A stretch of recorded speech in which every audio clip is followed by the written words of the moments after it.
Engagement and relational database management systems not only scale differently, they handle data differently as well. Let's consider some differences. As we saw earlier, data always begins with a point source, generally some person or device, but from there things can get a bit extreme these days. Think of all the various ways you interact with software systems. Day to day, hour to hour, you engage with different systems. Patterns emerge from this ongoing engagement, which can be used over time to help guide decisions. But the decisions themselves are fundamentally different from this ongoing engagement with an ocean of interactions. Decisions are more than interactions, and they can have financial implications. They can be legally binding. So these periodic transactions must be durably and authoritatively recorded. But for the vast majority of interactions, you need something more flexible, at least if you're operating at scale. One implication of the hard spike in total data volume that's now flooding modern commercial systems is to recognize that there are now in fact two types of data system. There are systems of engagement and systems of record. Now in a system of engagement, high-speed contextual support is the priority, guiding people through dozens or hundreds of individual data interactions towards their eventual decision. In a system of record, that decision itself is the priority. It requires contract-grade reliability.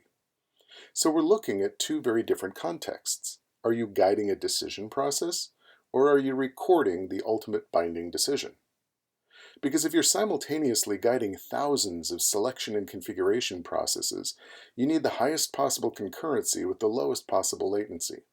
On the other hand, if you are recording a legally binding decision, absolute durable reliability outweighs most any issue of speed or scale. Similarly, while engaging users in an ongoing decision-making process, your system needs to deliver the best possible accuracy at a given point in time. But when the decision point comes, the system's role changes. It must be the source of truth. Now, each of these two types of system tend to evolve differently. Engagement often happens through agile, rapidly developed public-facing systems, which benefit enormously when the data model is flexible and can evolve as quickly as the underlying object model. Now, systems of record, though, involve long, thoughtful planning, anticipating all long-term implications. In these situations, enforced table schema provide a valuable long-term stability. Last, each of these two categories of data management often live in different places within broadly conceived enterprise systems. Engagement-oriented systems are often aggregating data from multiple different sources to deliver a particular data context that may well be quickly enhanced or itself evolved. Systems of record, however, commonly serve as a central source of truth, predictably delivering data outwards for downstream use. In short, these days, one size does not fit all. Now, much of the rigidity in traditional data modeling relates to the notion of normalization. Now, of course, all competitive posturing aside, the core design approach of relational data management systems is brilliant. It's classic database design. Normalization across tables has significant benefits. It can minimize your total data footprint by avoiding redundancy and provide long-term structural stability while still supporting maximum flexible ad hoc use of the data. These features can be critical for systems of record, which may carry heavy procedural or even legal implications. Now, all that being said, planned denormalization has become widespread in response to the exponentially expanding data floods that are now pouring into business systems. Denormalized data is fast to read and more easily mapped to code, potentially directly mapping to a target object model. In-memory joins are minimized to a need-only basis to support highly elastic, massively scalable architectures. Furthermore, the schematic flexibility of this approach allows data models to evolve as quickly as an agile, rapidly developing, market-facing code base. As a result, coding itself, which, as we all know, can be the most expensive and risk-prone aspect of any project, can be simplified. Now, each approach has strengths, of course. Relational systems are good for ad hoc queries and reports. Their firmly defined schema provide predictability and control. Transactional controls ensure ACID compliance for all operations. Many relational systems are delivered through vendor-supported proprietary code with no obligation to participate in improving the product. And relational systems rely on big chunks of premium quality hardware, reducing the risk of individual hardware failure. Now, on the other hand, an engagement-focused system simplifies your code by storing data in the shape you need. Data models can evolve as rapidly as your code. You get consistent, elastically distributed data. You get code supported by both a vendor and a community.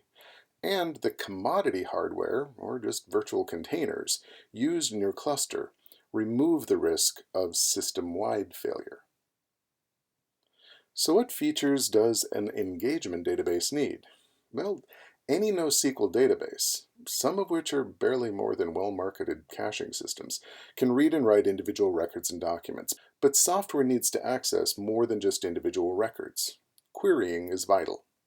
Now, it's true that many NoSQL systems offer some degree of query support, but without the well-known abstraction layer of a widely understood query language, data manipulation and querying end up baked into client code in a variety of non-standard vendor-specific APIs, reducing maintainability. Couchbase is different. We provide Nickel, a deeply robust query and data manipulation language which will be immediately familiar to any relational database user. So much so you can truly just think of it as SQL for JSON. It's that familiar. The difference is that you're selecting document fields rather than table columns, though that simple distinction does open up a whole world of flexibility for you. Now, of course, much as we might like it otherwise, data doesn't always show up parsed into neatly defined JSON fields, any more than in cleanly defined table columns. Sometimes it shows up as big blobs of text. So full-text search, indexing, and querying are necessary, both to analyze the real-world data blobs you aggregate, as well as to deliver the natural language search capabilities users have been trained by Google to demand. Unfortunately, the typical solution here is to pump your text blobs all over some big external search server, then point part of your code base over in that direction while trying to keep it all in sync and secure across two totally different systems. Again, Couchbase is different. We provide robust full-text search indexing and retrieval with relevance, scoring, highlighting, filtering, tokenization, stemming, faceting, and other features that you'd just expect, but directly on board, indexing and searching the exact same data buckets as the rest of your system, with the same massive scalability as the rest of your Couchbase cluster. No more need to spray text all over your data center just to deliver a search box. Of course, data doesn't live in a vacuum. Business rules are needed to continually enhance it, coordinate it, and sometimes terminate it. Most NoSQL systems need to rely on client software or middleware to handle these processes. But complexity and maintenance issues come along when those business rules get scattered across various clients or middleware systems. Again, Couchbase is different. Eventing is a scalable service directly in your Couchbase cluster, like all our services. You can respond to any update or delete with centralized business logic using Nickel, again SQL for JSON, or direct API operations and even remote operations via HTTP, keeping your system's business rules tightly organized, all in one place. So what have we learned here? Well, some software evolves too quickly for rigid table schema. As a result, data gets denormalized so that it can scale beyond the limits of traditional relational tables. JSON can be used for this because it can flexibly evolve alongside agile object models. Now, relational systems remain useful for systems of record, where long-term schematic predictability and transactional control are primary concerns. Couchbase supports the massive data volumes and low latencies needed to support the decision-guiding, aggregational and interactional flows within systems of engagement. To do so, Couchbase delivers Nickel, again it's very much SQL for JSON, full-text search to deliver natural language queries within your same data system, and eventing to let you centralize your business logic and avoid middleware. Next up, we'll explore common use cases for an engagement database. How does this idea of data engagement look in the enterprise? Stick around.